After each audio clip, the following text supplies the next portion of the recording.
When the studio started coming into its own, the question was asked between me and my brother. We were really good at recording drums and guitars and bass, but one of us has to sing. And I volunteered because I have no shame. Of all of the songs on the record, that is the one that became very intentional very quickly. That's like the main thing with this album. It's accepting my sound, but also working at it. Okay, my acceptance, was here, but I had to meet it. I had to bring myself up to meet it at that level and to objectively be like, okay, well, this is me in front of a microphone singing the song.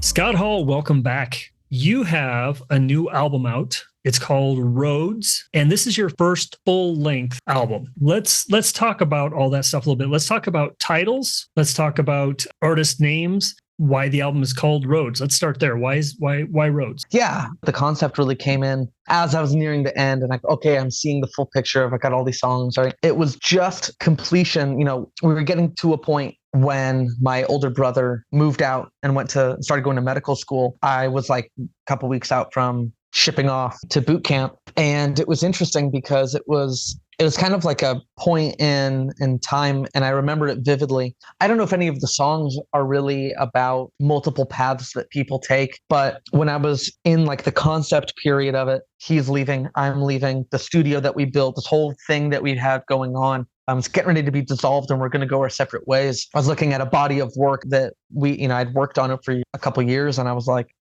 this is it. We're all getting ready to head down our own specific roads, whatever, and see where this life takes us. That's really why it's more of like a point in time name than anything on anything in like the material. So it's not a thematic title necessarily. No, not necessarily. In the past, with your material, you've called yourself Infinite, and on this album, you switched to your name, Scott Hall. Why the switch, and where did Infinite come from? Also, Infinite was a joke. Interesting. When the studio started coming into its own, the question was asked between me and my brother. It was like, well, we were really good at recording drums and guitars and basses and all that stuff, but one of us has to sing. And I volunteered because I have no shame. And I think we spent 6 to 8 months working on a handful of songs. For one reason or another, we thought, okay, well, we might as well just publish these. And then the question was asked, well, what did we call it? And then the joke was born. Well, no one wants to listen to this. You're infinitely mediocre music. And, and I'm like, that's right. And we were just like, well, that's what I am. It's infinitely mediocre. And we just went with Infinite. It stuck. Went a few albums under that name. This was the first album that I really felt like was mine musically, in terms of tone, in terms of lyrics, all that stuff. It's very much mine from the ground up. It felt like me. Like writing for Infinite felt like writing for Infinite. This felt like I am writing the song. I kind of realized, oh well, if I'm going to take this seriously, and I think I am taking this seriously, I need to put my name on it. We talked earlier about how you would categorize your music. We kind of came to the conclusion that you're not sure, but if you had to go into a record store to find your music, where would you want it to be placed? Oh, that's a great question. For anybody who remembers what record stores are. Right. I think I would categorize it under like pop rock, a little more pop. There's a little bit of like alternative rock in there, especially on this album. Those are the two main things, like pop rock, alternative rock. And what parts of your music would you pull into each of those categories? Like, would you consider your songwriting and guitar work more alternative and your lyrics more pop, or your melodies pop and the rest of it alternative? Or how do you see it being dissected? Well, it kind of depends on the song. Pound for pound, my guitar playing is a little more alternative rock. Lyrically, a little more just like pop, like just kind of melodically pop. That's a kind of a tough question because I don't go in for certain things like that. I kind of discover them. And, you can sit at the guitar and I'm going to write a heavy metal song all day until you write that heavy metal song, how are you going to categorize it? Like, you know what I mean? Like, yeah, I'm not actively thinking of, but if you're to just look at the entire, if you're going to spread it all out, I'd put the guitar playing under like alternative rock, maybe even a little more just rock, lyrically, melodically, a little more under pop. And that makes sense. I could see that for sure. Who are your influences, generally speaking? And then specifically for this album, did you pull from certain people? the artist that I listen to more than anyone else is Big Wreck, a Canadian band. I wouldn't say that if you listen to my music on this record, it sounds like any of their stuff. I'm confident that in some way they have maybe influenced the way I like, especially in terms of guitar work. Like, how do I think about certain guitar things? But then again, on this record, it was a lot of little things. I pulled from everything. Like there are moments where you're like, oh, that's just straight up Post Malone. And there are other moments where you're like, well, that's Butch Walker. And then there's moments where you're like, oh, that's Peter Murphy and Echo and the Bunnymen and the Psychedelic Furs and why? I kind of rolled it all up in a ball and I'm like, hey, here it is. Yeah. Well, I think even if you didn't intentionally do that, that just kind of happens, right? Because you're pulling from what you listen to. Yeah. So and there are a few songs where I will say that like I intentionally knew, oh, I'm trying to go for this sound, but it's a little bit of everything. And then there's like the moment where you realize, oh, my song sure sounds like, Ultravox and Echo and the Bunnymen. So kind of stop writing your song. And then you start studying and you're like, oh my God, this is what they're doing. This is what, and then you try to take those notes and apply them. Well, that leads right into what I was going to ask you next. And that's your songwriting journey, especially on this album. We're going to do a deep dive in a little bit on some of these tracks, but as just a kind of a track overview, when you were writing, were some tracks more intentional than others?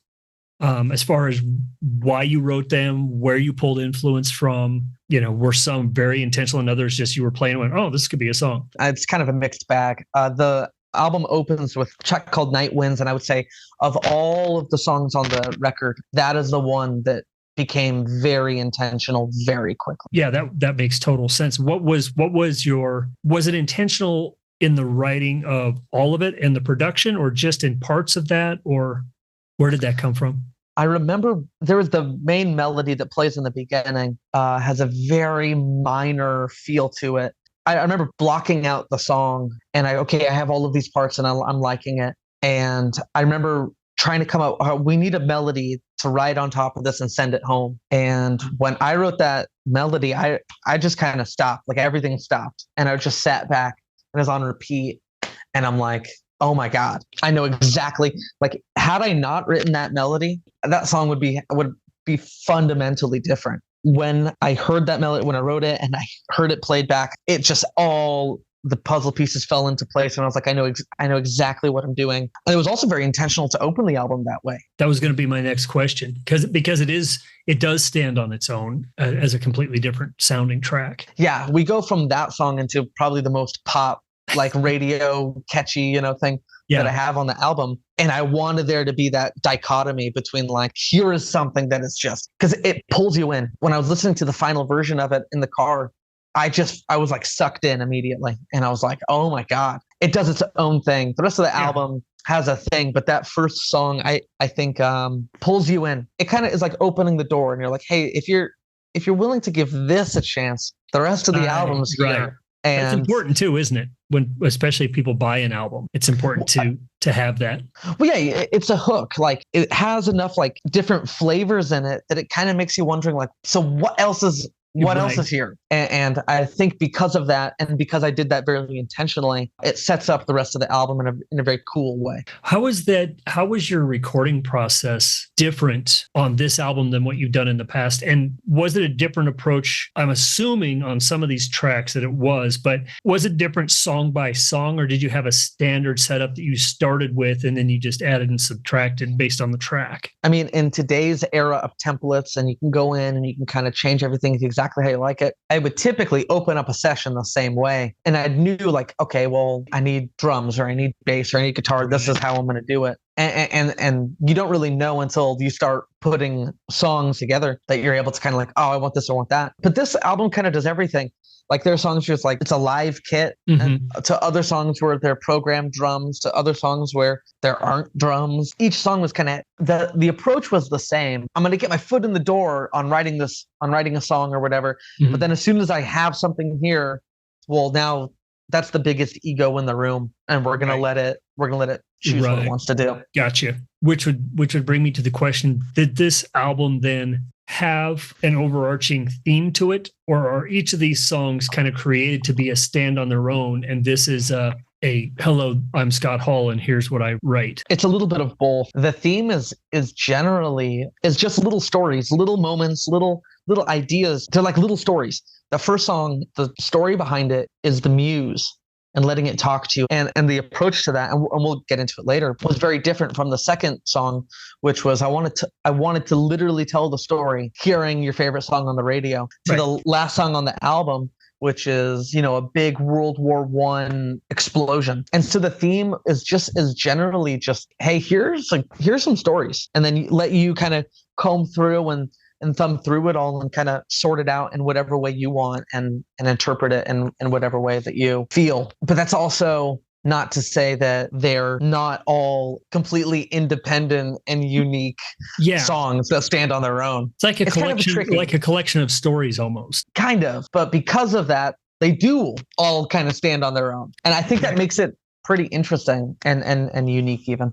How many tracks are on this album? So there are 11. So it's a true full length. It is. You've done a lot of EPs and stuff in the past. So we've talked about production, and you and I have discussed all sorts of different production approaches and whatnot. One thing that always comes up when we talk about production, because we both have a lot of different views on it, and of course I'm all over the place on my views on it. You're a little bit more steady than I am on this, and that's the use of auto-tune. In the past, you've leaned kind of heavily on auto-tune in some of your tracks. How is this album different, and how do you, having gone through the EPs and now this full-length album and the name change and all of these little things that have changed kind of on the journey, has your viewpoint on auto-tune changed as far as its purpose or its usage, or the whole thing that goes along with that? Well, the original way I thought about auto-tune was like, and this is years ago before even recording my own music, it was always auto-tune is supposed to be used as an effect, not as a, as like a crutch.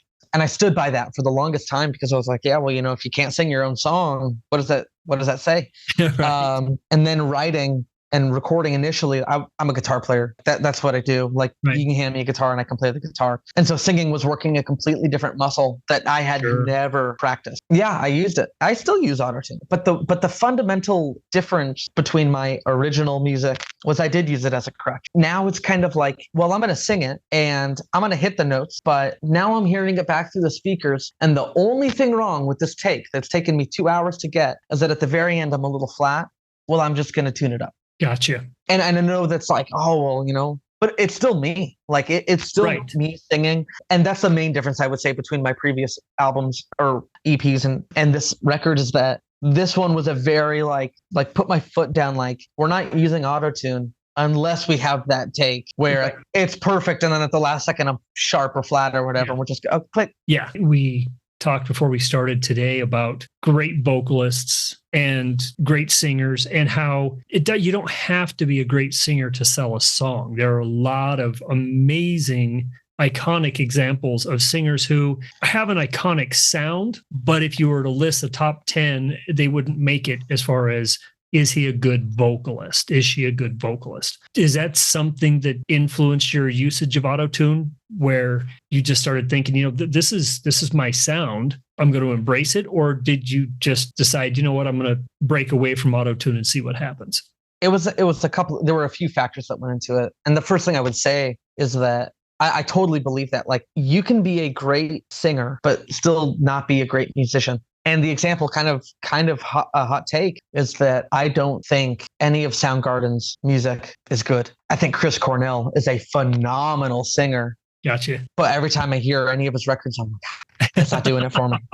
And that's not to say that like he isn't a phenomenal musician, but that's like the one example that I go to. Like, he's a great singer, but I mean, I personally am not, attaching myself to every, any of his songs. But so that's the first thing I would say. The other thing is, like, with this record, what we were trying to do is, like, the main thing in terms of tuning and vocals was challenging myself and really trying to work the muscle, which is why there's been such a gap between the last major album and this one. Yeah.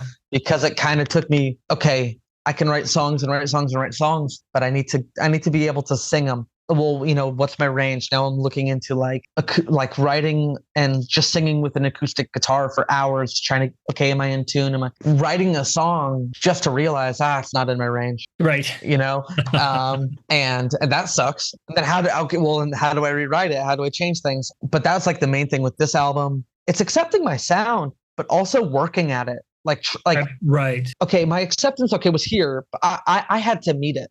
I had to bring myself up to meet it at that level and to objectively be like, okay, well, this is me in front of a microphone singing the song. When you've written in the past, I don't want to say songs were less intentional, but were the vocals, not the melody, not the lyric, but were the vocals a secondary concern? And did that become more of a serious component on this album? Where you're like, yeah, I'm going to be singing it. The melody's got to be good, but I really need to be able to pull this performance off. That was like the major thing. And it took a while. It took different iterations of recording processes for vocals, listening to a lot of music, because prior to this album, I was very hesitant to leave any breaths or any kind of weird little, am I breathing? Am I making some kind of noise? I hated that. I was like, cut it out, cut it out, cut it out.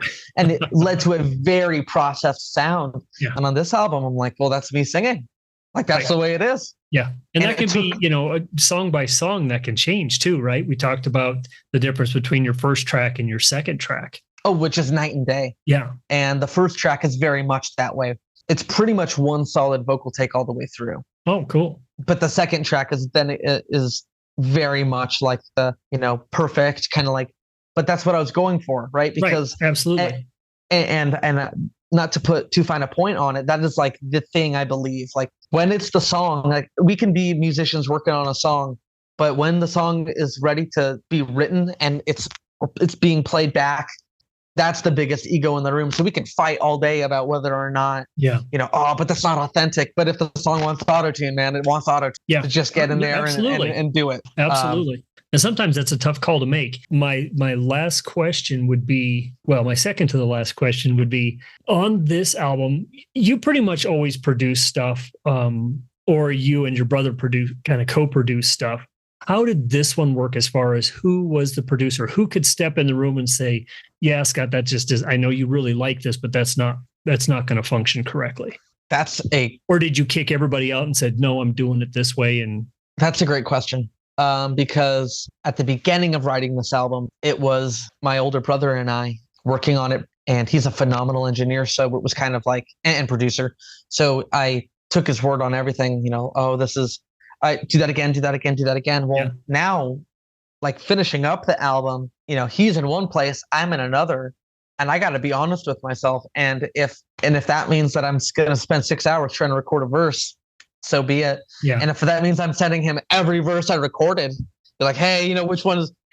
then that's something I also have to deal with. But it started very much as kind of like a back and forth, but then as things changed, it kind of became on me to make the call. Oh, that's the take we're going with. Did you find that to be difficult, or because you've been through the process so long, it was just like, well, now there's just one opinion instead of two? That actually is what makes it difficult, because at a certain point, you've been hearing your own song all day. Yes. And are you being objective anymore?